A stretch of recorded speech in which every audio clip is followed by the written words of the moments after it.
Welcome back, everyone. Work hard and you'll make it. That's what we like to tell our kids, but not every New Zealand child gets the chance to live up to their potential. Auckland businessman Scott Gilmore knows he did. After graduating from university with an MBA, he made millions in the US computer industry. 3 years ago, Scott began to sponsor an entire year of children from a Decile 1 primary school in the Auckland suburb of Mount Roskill. He's helping them make it through school, and he's promised to pay for their tertiary education too, himself. Claire Sylvester with a story of kindness and potential.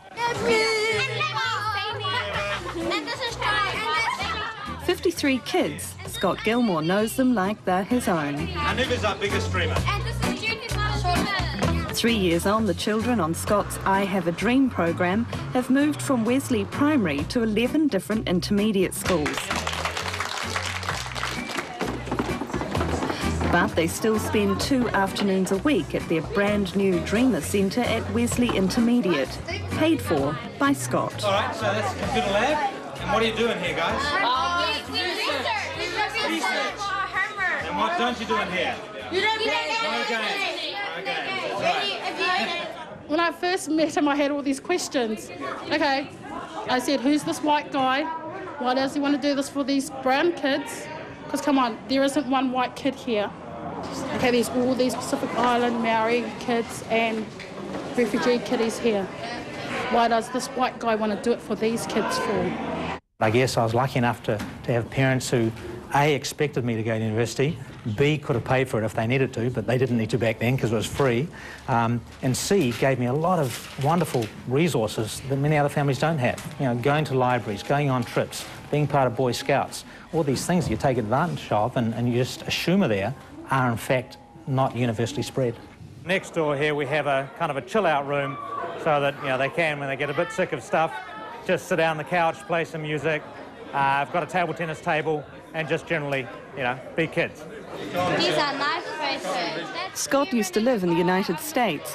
After returning to New Zealand with his family, he thought he'd start up a Dreamers program, a charity franchise that's been successful in America. He gives his time and a lot of money for one simple goal.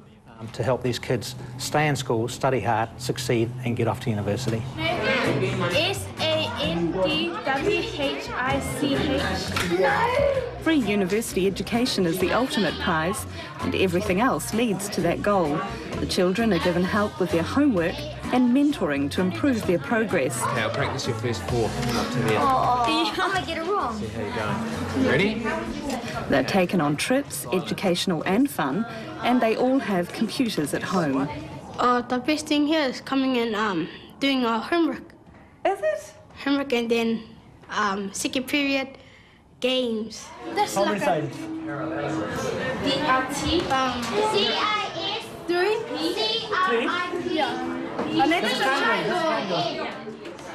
The numbers for these kids don't look good. Statistics show we can expect 3 out of this group of 53 to attend university. Scott thinks he can do better. I would love to see all 53 of them get there. Realistically, I expect over 30 to get there. And when that happens, you're going to break the cycle of poverty in that family forever. And we're going to hopefully generate a whole new generation of leaders in the Pacific and African community.